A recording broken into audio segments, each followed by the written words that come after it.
ഞാൻ എഴുതിയ പുസ്തകം, ഞാൻ പ്രസിദ്ധീകരിച്ച പുസ്തകം അയാൾക്ക് മാനഹാനി ഉണ്ടാക്കിയതാണ് എന്നാണ് വക്കീൽ നോട്ടീസ്, വേറെ ഒന്നുമില്ല. ഞാൻ എഴുതിയ പുസ്തകത്തിൽ പറഞ്ഞ കാര്യങ്ങൾ അയാൾക്ക് മാനഹാനി ഉണ്ടാക്കി എന്നതാണ് വക്കീൽ നോട്ടീസിൽ പറയുന്നത്. അപ്പോൾ അയാളുടെ ആക്ഷേപങ്ങളെല്ലാം ഞാൻ തള്ളിക്കൊണ്ടുള്ളതാണ്, നിരസിച്ചുകൊണ്ടുള്ളതാണ് എൻ്റെ മറുപടി. 2017 ജനുവരിയിൽ ഉദ്ഘാടനം ചെയ്ത ഏരിയ കമ്മിറ്റി ആഫീസിൻ്റെ ചെലവ് 2017 ഡിസംബർ 8, 9 തീയതികളിൽ കരിവള്ളൂരിൽ വെച്ച് നടന്ന പാർട്ടി ഏരിയ സമ്മേളന റിപ്പോർട്ടിൽ ഉൾക്കൊള്ളിച്ച് ചെലവ് കണക്ക് അവതരിപ്പിച്ചതാണ്. ഇതേ TI മധുസൂദനാണ് ആ കണക്ക് സമ്മേളനത്തിൽ അവതരിപ്പിക്കുന്നത് 2017 ഡിസംബറിൽ.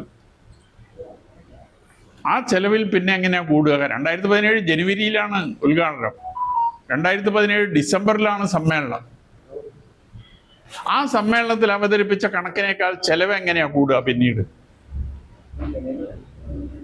അത് ഇതുവരെ ആർക്കും മനസ്സിലാവാത്ത ഒരു കാര്യമാണ്. ആ നിലയിലാണ് ഇപ്പൊ വക്കീൽ നോട്ടീസിലുള്ള കണക്ക്. അപ്പൊ സമയമില്ലാത്തത് കൊണ്ടല്ല, സംരക്ഷിക്കാൻ നടത്തിയ ശ്രമത്തിന്റെ ഭാഗമാണ് ഇതെല്ലാം. തെരഞ്ഞെടുപ്പിന് ശേഷം എന്തായി അവസ്ഥ? അതെല്ലാം ഈ പയ്യന്നൂരിലെയും കേരളത്തിലെയും ജനങ്ങൾ കാണുന്നുണ്ടല്ലോ. അപ്പോൾ വളരെ ബോധപൂർവം തെറ്റ് ചെയ്തവരെ സംരക്ഷിക്കാനുള്ള സമീപനമാണ് CPM നേതൃത്വം നടത്തിയിരുന്നത് എന്നതാണ് ഇതിലൂടെ നമുക്ക് കാണാൻ സാധിക്കുന്നത്. ഏറ്റവും ഒടുവിൽ റിവ്യൂവിൻ്റെ ഭാഗമായി തളിപ്പറമ്പിലും പയ്യന്നൂരിലും സ്ഥാനാർത്ഥി നിർണയത്തിൽ പിശക് പറ്റിയിട്ടുണ്ട് എന്ന് സമ്മതിക്കാൻ സന്നദ്ധമായി പാർട്ടി സംസ്ഥാന കമ്മിറ്റിയും കേന്ദ്ര കമ്മിറ്റിയും അത് ചൂണ്ടിക്കാണിച്ചിട്ടുണ്ട്.